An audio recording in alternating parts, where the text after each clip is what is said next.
नमस्कार, मेरा नाम है गौरव और आप देख रहे हैं TV24 नेटवर्क। बात करेंगे मुंबई इंडियंस की IPL 2025 की। मुंबई इंडियंस के लिए IPL 2025 का जो सफ़र रहा है वो अब तक बहुत बेहतरीन नहीं रहा है। भले वो कहने को 5 बार के चैंपियन हैं, लेकिन पिछले 2-3-4 साल बहुत बढ़िया रहे नहीं मुंबई इंडियंस के लिए, और ये साल भी कुछ वैसा ही गुजरता हुआ अब तक नज़र आ रहा है। But apart from that 4 matches खेल चुकी है मुंबई इंडियंस। उसके बाद इसी बीच मुंबई इंडियंस के लिए और उनके फैंस के लिए एक बहुत बढ़िया खुशखबरी आ गई है, बिकॉज जसप्रीत बुमराह वापस आ गए हैं। और इसकी जो जानकारी है वो किसी रिपोर्ट्स ने नहीं, किसी वेबसाइट ने नहीं, खुद मुंबई इंडियंस ने दी है। जी हाँ, मुंबई इंडियंस ने खुद क्लैरिफाई किया है। उन्होंने अपने सारे सोशल मीडिया हैंडल्स पर ये कहा है, द लायन इज बैक। जी हाँ, उन्होंने कहा कि the king of the jungle lion is back, यानी शेर वापस आ चुका है, जंगल का जो राजा है वो वापस आ चुका है। और एक बहुत बेहतरीन वीडियो जिस तरह से एडिट किया गया है, जिस तरह से क्रिएटिविटी की गई है, बहुत ज़बरदस्त वीडियो के ज़रिए जसप्रीत बुमराह की वापसी को दर्शाया गया है। यहाँ पर ये कहा वीडियो का पूरा शुरू होता है उनके बेटे अंगद और उनकी जो वाइफ होती हैं संजना गणेशन, वो अपने बेटे अंगद को एक स्टोरी सुना रही होती है जसप्रीत बुमराह की, जहाँ पर वो जसप्रीत बुमराह की बताती किस तरह से वो 2013 में IPL में आते हैं, फिर वो वहाँ पर जीतते हैं, हारते हैं, और जहाँ पर सर्वाइव करना बहुत मुश्किल होता है IPL में वो करते हैं। वो हारते हैं, जीतते हैं, बट एक चीज़ नहीं करते हैं, गिव अप। और वो पूरी की पूरी कहानी चलती जाती है। एंड इसके बाद जसप्रीत बुमराह का वहाँ पर जिस तरह से दर्शाया गया, जिस तरह से उनके वो क्रिएटिविटी की गई है, जिस तरह से VFX का इस्तेमाल किया गया है, वो शेर की दहाड़ दिखाई गई है, बहुत सारी चीज़ें। बस इस वीडियो से भी बढ़िया चीज़ जो है वो मुंबई इंडियंस के फैंस ये कहेंगे, जान बची तो लाखों पाए।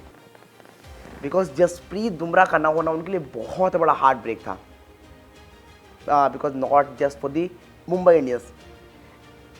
बुमराह को आप देखोगे तो पूरे वर्ल्ड में सबसे बेहतरीन गेंदबाज आपको नजर आएंगे as of now, no matter what the condition, no matter what the format.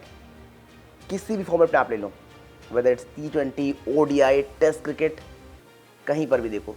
जब बुमराह शुरुआत में आए थे तब सवाल थे कि क्या ये गेंदबाज टेस्ट में सर्वाइव कर पाएगा, क्या ये ODI में कर पाएगा, बिकॉज जिस तरह का एक्शन है, इंजरीज होंगी, और क्या वहाँ पर बॉल स्विंग कराएंगे, क्या वहाँ पर वो कटर्स मार पाएंगे। बिकॉज T20 ठीक है, आपको 4 ओवर्स डालने हैं, उस एक्शन के साथ आकर आप बॉल से शायद डॉट करा दो बैटर्स को। But on the other hand जब आप टेस्ट क्रिकेट में जाते हो तो क्या आप वो कर पाओगे, लेकिन वहाँ पर जसप्रीत बुमराह ने वो भी किया। तो as of now last tour जो ऑस्ट्रेलिया खेला था उन्होंने, उसके बाद लंबे समय के बाद वापसी कर रहे हैं। और मुंबई के फैंस तो यहाँ पर यही चाहेंगे कि देर से ज़रूर आए लेकिन दुरुस्त आए, क्योंकि अभी हालत वैसी है मुंबई इंडियंस की। तो अगर मैं पॉइंट्स टेबल देखता हूँ तो as of now Mumbai Indians की टीम जो है वो नीचे से तीसरे पायदान पर है, दैट मीन्स 8वें पायदान पर हैं। और जो 9वें और 10वें नंबर की टीम है, बहुत ज़्यादा अंतर है नहीं उनमें तीनों ने एक मैच ही जीता है। ऐसा नहीं कि मुंबई ने एक जीता है, बाकी टीमों ने कोई जीता ही नहीं मुकाबला, सिर्फ नेट रन रेट का फ़र्क है, अदरवाइज़ ये 10वीं पोजीशन पर भी हो सकते थे। तो अब यहाँ से बुमराह पर बहुत कुछ डिपेंड करेगा, क्योंकि पिछला जो मैच रहा इनका वो बहुत ज़्यादा हार्ट ब्रेकिंग था, वो इंटेंट नज़र नहीं आई। First of all Tilak Varma, ठीक है उन्होंने ख़राब खेला, लेकिन एनी डे अगर आपके पास मिच सैंटनर बैठे हुए हैं और एक सेट बैट्समैन जिसका नाम तिलक वर्मा, इंडिया बैट्समैन है जो बड़े बड़े शॉट्स लगाता है, फॉर्म नहीं चल रहा, लेकिन उसको आप रिटायर्ड आउट करके लाते किसको, मिच सैंटनर को। ठीक है, वहाँ पर पोलार्ड बैठे होते, मतलब हालांकि वो खेलते नहीं है ऑफ नाउ, बट अगर वहाँ पर वो होते, वहाँ पर हार्दिक पांड्या होते या फिर कोई और बल्लेबाज होता, आप कहते ठीक है वहाँ पर 7-8 बॉलें बची हैं, शायद नहीं लग रहा है तिलक से, आप उनको ले आओ। लेकिन मिच सैंटनर एक बॉलिंग ऑलराउंडर को भेजकर आप वहाँ पर ले जाते हो। और रिपोर्ट्स तो ये भी आ रही कि क्या रोहित शर्मा और हार्दिक पांड्या में अभी भी सब कुछ सही है, because Rohit Sharma last match drop होते हैं, उससे पहले एज एन इम्पैक्ट प्लेयर खिलाए जाते हैं। तो कुल मिलाकर रोहित को डिमोटिवेट कहें या फिर डिमोशन ही मिला है। भले वो T20 वर्ल्ड कप इंडिया को जिता कर आया, चैंपियंस ट्रॉफी जिता कर आया, पर मुंबई इंडियंस में क्या सब कुछ सही है।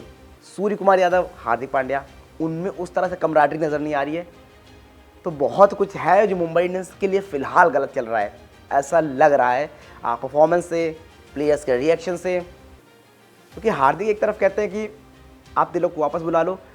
लेकिन वहाँ पर जब आप सूर्य कुमार यादव का रिएक्शन देखोगे, वो कहते हैं ये क्या बात हुई। तो ये बहुत सारी चीज़ें हैं, लेकिन अब बढ़िया चीज़ जो है वो ये है कि जसप्रीत बुमराह कमिंग बैक। वो क्या करते हैं इस पर बहुत कुछ निर्भर करेगा, और वो अगर बढ़िया प्रदर्शन करते हैं तो हो सकता है पूरी टीम का माहौल बदल जाए। बिकॉज जब आप हारते हो मैचेस ना, तो ऐसे भी देखते हो आपकी शायद प्लेयर थोड़ा सा उखड़े उखड़े नज़र आते हैं, अलग नज़र आते हैं, अलग थलग।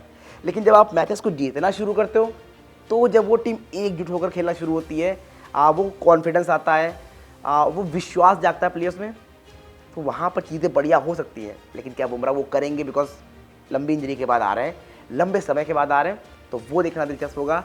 बट मुंबई इंडियंस और मुंबई इंडियंस फैंस, उनका पूरा खेमा सपोर्ट स्टाफ यही चाहेगा कि दे रहा है दुरुस्त टाइम। बट आप बताइए, आपको क्या लगता है, क्या जसप्रीत बुमराह जिस तरह से ऑस्ट्रेलिया के अगेंस्ट हमको नज़र आ रहे थे टेस्ट में, क्या T20 में कुछ वैसा करके दिखाएंगे? क्या कुछ यहाँ पर भी एक्सेप्शनल कर दिखाएंगे? आप बताओ, आपको क्या लगता है। फिलहाल के लिए इस वीडियो में इतना ही। Thank you so much.